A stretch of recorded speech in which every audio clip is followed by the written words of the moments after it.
Here's a story we'll all read, not at, and then totally ignore. Maria Branos Moria lived to 117 years.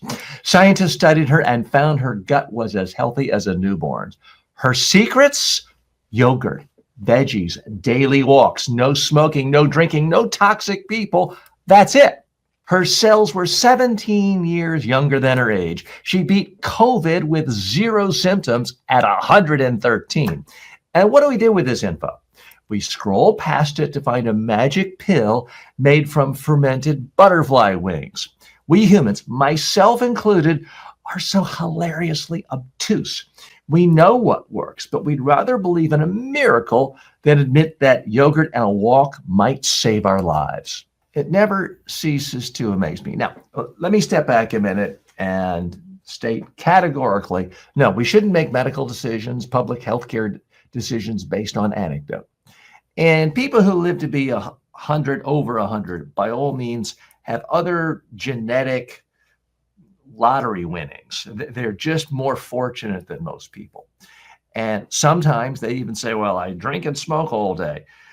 But by and large, you can't base public policy and prescriptive healthcare based on what people over 100 do. But it never ceases to amaze me that every single time I see a story of someone who lived to 100 or 110, in this case, 117, never once does someone say, oh, it's because I do my athletic greens every day, or I take these 14 or 1,400 multivitamins, or I take these 10 tablets, or I mix all these potions into one. Never once have they said that. It's typically always things like this: walk a lot. You can see by the picture of this woman, she seems to be quite thin. She's not obese. They talk about having friends, having family, not being around toxic people. These are things you see over and over and over again. And I get it. The sample size of people who live to over 100 are so small that it is hard to extrapolate the lessons from them to everyone else. But at some point, we as people who are less than 100, and I'm still far less than 100, looking to live longer, need to ask ourselves, why do we continue falling for more supplements, more pills, more magic technology? Why do we want to be like Brian Johnson and spend hundreds of thousands of dollars, in some cases millions of dollars, on the latest gimmick, when we do know already what is so powerful in helping people live longer and avoid chronic disease? Move a lot. You don't have to go to a fancy gym, but move a lot every day.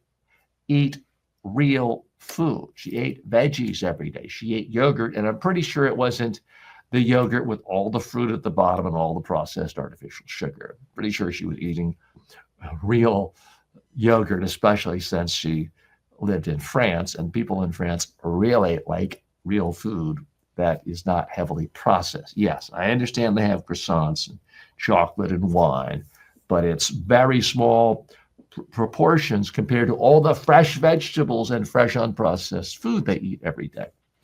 So this is really my message to you and to myself. As human beings, we have to listen to uncomfortable truths. It's comfortable saying, oh, I'd be in great shape. I'd be a perfect weight, perfect health if I just found the right magic pill, or if I just found the right supplement, or if I just got the right piece of equipment for my home gym, then I'd have perfect health. When the answer is right in front of us, all of us need to eat less processed food. Eat real food. Doesn't mean you have to be a vegetarian. Doesn't mean you have to be an omnivore. Doesn't mean you have to be a paleo person. Doesn't mean you have to be a pescatarian. But in general, any kind of diet is better than the standard American diet, and increasingly the diet that's standard around the world, which is heavily processed food. Lots and lots of sugar, artificial sugar, substitute sugars, processed carbohydrates, lots and lots of fat, oil, grease, and chemicals. That's what's affecting the health of so many people around the world. That's why this woman lived to 117, partly. She wasn't eating donuts all day long. Did she ever eat a croissant? Probably. But she wasn't eating garbage all day long, sitting around watching TV all day long. She took walks. She was active. Now, I can't guarantee you're going to live to 117. I might not wake up tomorrow. Who knows? But as sentient beings, we all have to get better at listening to information and figuring out what's truly important. Where are we getting lost with the obfuscation, the over complexity from people trying to sell us? Because the problem with most people, even people who give a lot of good advice, the wellness experts out there, once they get to a certain level of audience, they get pitched by all these supplement companies. And there's just no easier way of making money if you have a show on healthcare, on wellness, and living active, full lives than to get deals with these AG1s and these other supplement companies, which you never see anyone who lived to be 100 give that as the reason they lived longer. So that's a fundamental problem. It's a problem with capitalism. And I say this, I'm a capitalist. I believe in capitalism.